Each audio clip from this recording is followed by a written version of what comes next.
Episode होता है ड्रामे का, ठीक है, जस्ट सीजन का होता है, जिसपे मैंने ये कहा था आजकल कि ये कोई नेटफ्लिक्स सीरीज नहीं चल रही यहाँ पे। और लेकिन हाँ, पाकिस्तान की सियासत जो है नेटफ्लिक्स सीरीज से कम तो है, बल्कि पूरी दुनिया की सियासत ही ऐसी है। और अब आप देखें अमेरिका की सियासत देखें, वो सबसे आगे उन्होंने वो नया ही उन्होंने एक एपिसोड शुरू किया हुआ है ट्रम्प के आने के बाद।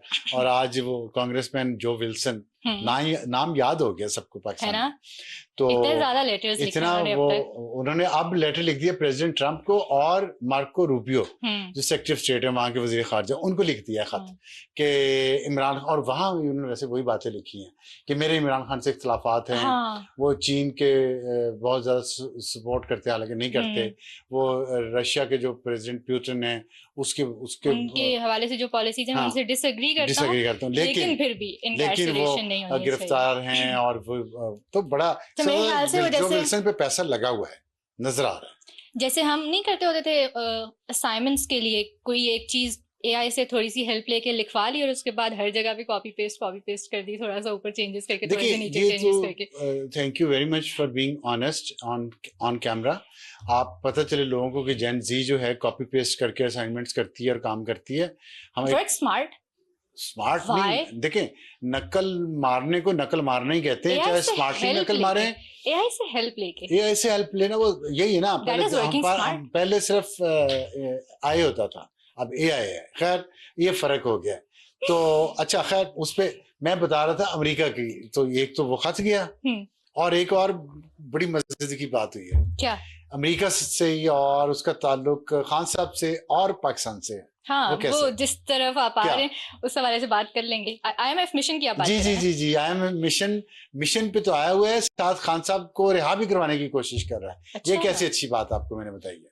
आप वाली स्टोरी पे आ जाएं जो आपने शुरू में मेंशन की थी और मैंने आपसे कहा था कि उससे ज्यादा कुछ अहम चीजें जिन पे मैं बात करना चाहूंगी। अमेरिका पाकिस्तान में इंटरेस्ट ले रहा है, आईएमएफ पाकिस्तान, इमरान खान। आईएमएफ जो है बहुत, मैं तो बहुत मुखालिफ हूँ। आईएमएफ मिशन की चीफ जस्टिस ऑफ पाकिस्तान से मुलाकात हुई, ये पहले बता देते हैं। आईएमएफ एक ऐसी लानत है जिससे हमारे मुल्क का छुटकारा हो जाए तो बड़ी बात है। हो भी गया था 2017 में, लेकिन फिर बहुत जोर से तब्दीली आई एक ग्रुप ऑफ जजेस और जनरल्स और जर्नलिस्ट को, और उसके बाद देख लें क्या हो रहा है।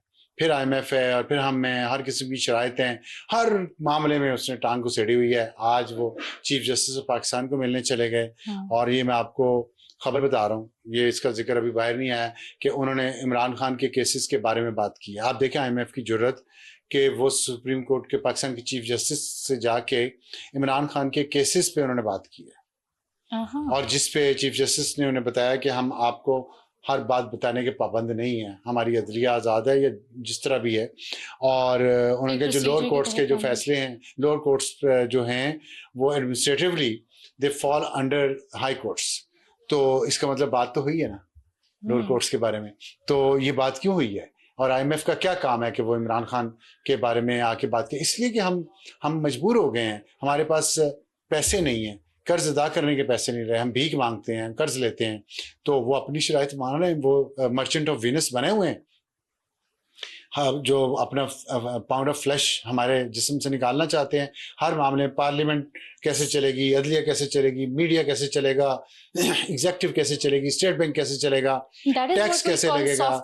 जी, that is what we call soft power. ये सॉफ्ट पावर है, ये तो ब्रूट डर्टी पावर है। इससे ज्यादा और क्या हो सकती है? आगे अब जहाजों से हमला कर देंगे हमारे ऊपर। ये सॉफ्ट पावर ये नहीं होती, वो इससे आगे निकल गई ये बात।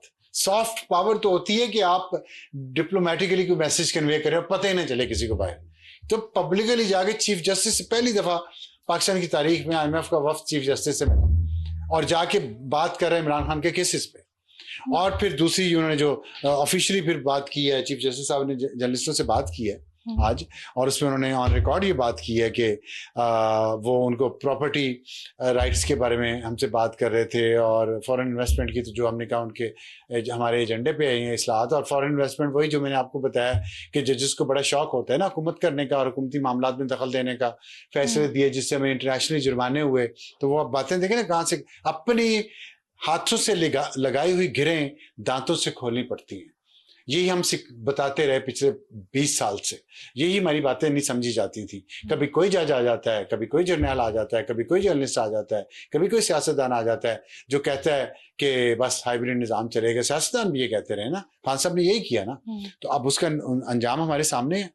तो उन्होंने ये बातें की हैं। फिर उन्होंने जस्टिस यही अफरीदी साहब ने एक और बड़ी इंपॉर्टेंट बात की है। उन्होंने उनसे पूछा गया कि ये जो जजेस खत लिख रहे हैं हाई कोर्ट्स के, उन्होंने कहा कि आदतें खराब हुई ठीक हुई होने में टाइम लगता है। तो वो मैसेज उन्होंने दे दिया है और हाई कोर्ट के जजेस को, और उन्होंने कहा कि पुरानी आते हैं, हम इनकी काउंसलिंग भी कर रहे हैं।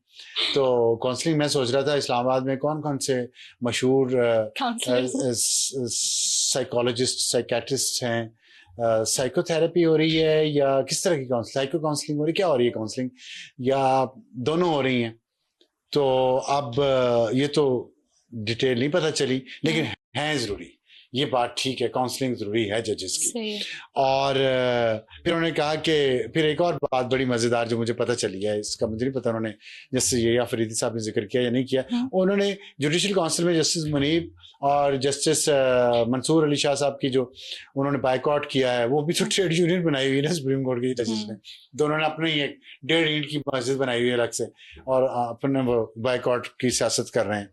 तो उन्होंने वो वहां पे बाइकआउट करने के लिए जब उन्होंने कहा तो उनको रोका यही अफरीदी साहब ने, और उन्होंने कहा कि आप बाइकआउट ना करें आपने।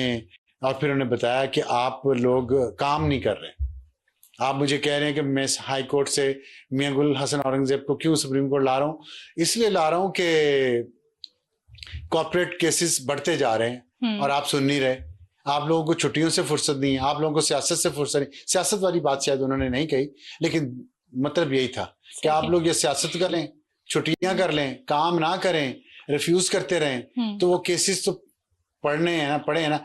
सैलरी लेने से तो इनकार नहीं किया, सुप्रीम कोर्ट की गाड़ी में बैठने से इनकार नहीं किया, सुप्रीम कोर्ट के दिए हुए घर में रहने से इनकार नहीं किया, काम नहीं किया। काम नहीं करना, खत लिखने हैं, सियासतें करनी है, सियासी जमात के वर्कर बनना है, बनते रहे। तो वो यही अफरीदी साहब ने उनको वो बातें सुनाई और वो उन्होंने सुनी और लेकिन फिर भी चले गए, उठ के बाइकआउट कर दिया उन्होंने।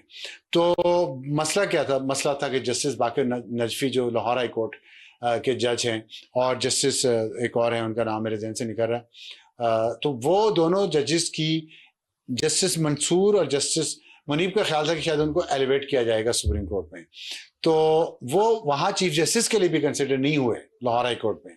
तो यही अफरीदी साहब का मौक़िफ़ ये था कि जब वहाँ हमने उनको कंसिडर नहीं किया चीफ जस्टिस के लिए, तो क्योंकि जो भी वजूहात थी उनके खिलाफ शिकायतें थी, तो हम उनको सुप्रीम कोर्ट के लिए भी कंसिडर नहीं करेंगे, उन्होंने नहीं किया।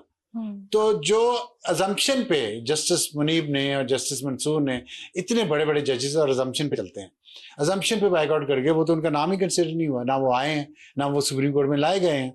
और दूसरा ये इशू था कि जो सरफराज जोगर साहब जजेस की सीनियरिटी से रिलेटेड, जी बिल्कुल, और मियां गुल हसन औरंगजेब उन्होंने कहा अभी भी सीनियरिटी की लिस्ट पे हैं, और सरफराज अभी एक और बड़ी हमारे जो सुहेल रशीद साहब जो समा के जो कॉरेस्पॉन्डेंट हैं, उनसे मेरी बात हो रही तो उन्होंने बताया कि आखिर में जय अफरीदी साहब जब उठ के जा रहे थे तो उनसे पूछा गया कि इस्टेब्लिशमेंट का कितना दबाव है अदलिया पे फैसलों के लिए और इन जजेस के अपॉइंटमेंट के हवाले से। उन्होंने मुड़ के बहुत सीरियस लहजे में कहा, उन्होंने कहा आपको अंदाज़ा हो जाना चाहिए कि कल के हमारे हाई कोर्ट के जजेस के बारे में जो हमने फैसला लाहौर हाई कोर्ट का, वो इन्हीं 2 जजेस की बात कर रहे थे जिसकी एजम्पशन पे मुनीब और मंसूर उठ के गए, और मुनीब और मंसूर जिस तरह हाई कोर्ट्स में पहुंचे हैं और जिस तरह सुप्रीम कोर्ट में पहुंचे हैं, ये कहानी फिर सही। तो इस्टेब्लिशमेंट को वो उंगली उठाए जिसके 3 उंगलियां अपनी तरफ ना उठती हों।